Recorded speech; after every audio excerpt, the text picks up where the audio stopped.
It is great to be with you in mind and in spirit. Unusual circumstances pulled me away from Florida at the last moment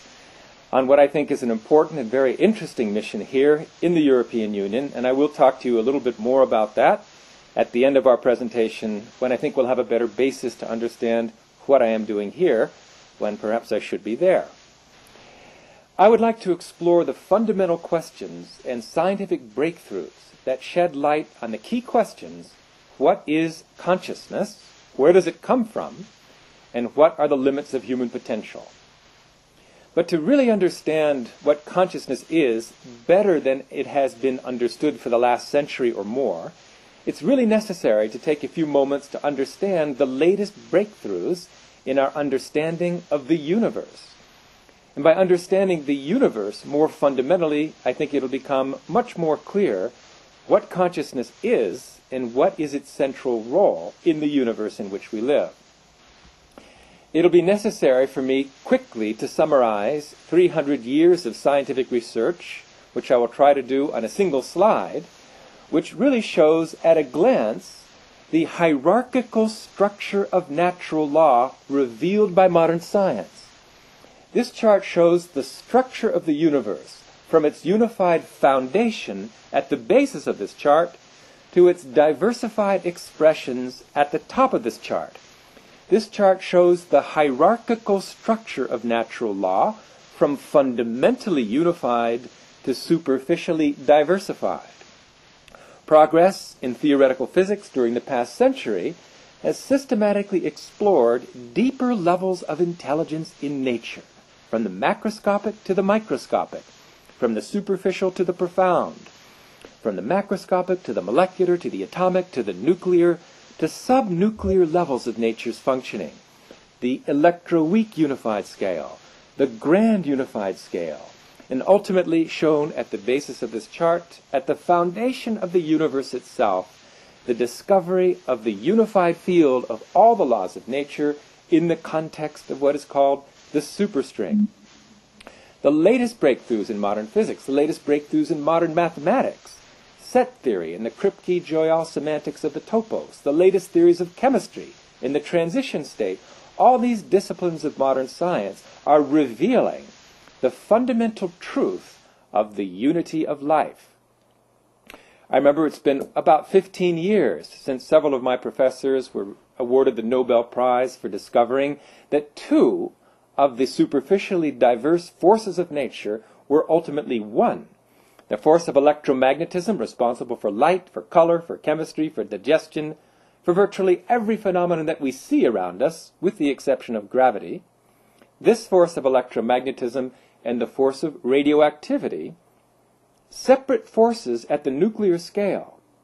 are seen as two superficially diverse aspects of one unified reality, the so-called unified electroweak field, which reveals itself at distance scales 100 times smaller than the atomic nucleus. 10 million times smaller than the atomic nucleus is the grand unified scale of nature's functioning, where three of the four forces of nature, the strong, weak, and electromagnetic forces, become one. And 10,000 times more fundamental still is the unified field of all the laws of nature, the so-called heterotic superstring field in the language of modern science. And these unified field theories locate a single, universal, unified field of intelligence in nature, the unified fountainhead of all the diverse streams of natural law governing the universe at every level, the unified source of all the four forces of nature, all the particles in which they act, the quarks and leptons in their bound states as nucleons, atoms, molecules, trees, planets, galaxies, the entire cosmos, and everything in it is just the manifestation of this universal field of intelligence at the foundation of nature. And that's what this chart summarizes. If I could show for a moment this mathematical formula at the top of this chart, which you probably cannot see very well, and you're probably just as glad. At the top of this chart is the mathematical expression of this fundamental unity. It's called the Lagrangian of the superstring, And it's just this simple expression at the top of this chart, from which, as this chart suggests, you can sequentially derive every other formula of physics, the entire discipline of physics, quantum mechanics, nuclear physics, solid-state physics, the entire field of chemistry and biology, earth and planetary science, astrophysics, cosmology. Everything that has been discovered about the universe through modern science for the last 3 centuries can be systematically derived from this single compact expression, the self-interacting dynamics of unity at the basis of life's diversity, and the sequential process of what is called symmetry breaking, through which fundamental unity gives rise, step by step, to the emergence of surface diversity, starting with grand unification and electroweak unification, and the nuclear scale, and the atomic scale, and molecular scale, and macroscopic scales, earth and planetary, astrophysical, and cosmological. The entire universe can be sequentially unfolded from this compact expression of knowledge that is not merely my discovery, if in case that was the interpretation of my wonderful introduction by Duncan, but has really become the central focus of modern theoretical physics, and indeed, increasingly, the other scientific disciplines. One of the profound successes of unified field theory is the extraordinary ability to unify the physics of the very large, in particular the force of gravity, with quantum mechanics. Gravity has resisted quantization for 50 years. And it was the very concept of gravity as a separate force that was the logical error. The very concept of separate forces is ultimately, mathematically and logically, inconsistent.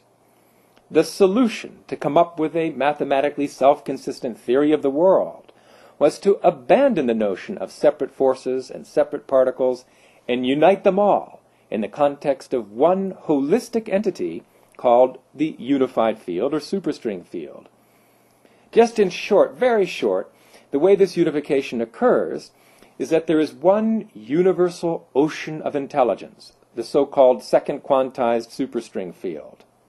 But this field of existence percolates strings, like ginger ale percolates effervescent bubbles. These little strings, which emerge from this ocean of existence, are really fundamentally of one type. There is only one expressed entity in the universe. But because these little strings can vibrate in different ways, like elastic rubber bands, vibrating to the left, vibrating to the right, vibrating this way and this way, you can enumerate the number of vibrational possibilities for a string moving in 10 dimensions of space, which, by the way, is the number of dimensions in the universe in which we live, even though we only see 3 of those 10 dimensions of space plus 1 dimension of time. For a technical reason we could go into later if there's time. When you enumerate the possible vibrational states of a superstring, you discover that the string vibrations correspond precisely to what we used to call gravity, or, if it's vibrating a different way, to what we used to call electromagnetism, or if it's vibrating in a different way, what we used to call quarks and leptons, and so on and so forth. All the particles and forces that comprise the universe are just the different vibrational states of the superstring, just the expressions of this unified field like waves on an ocean. These theories are extremely successful, and again provide the only logically consistent quantized theory of gravity, forcing scientists, even who were initially reluctant, to accept the superstring and unification as the only possible logically consistent conclusion that we are living in a unified universe.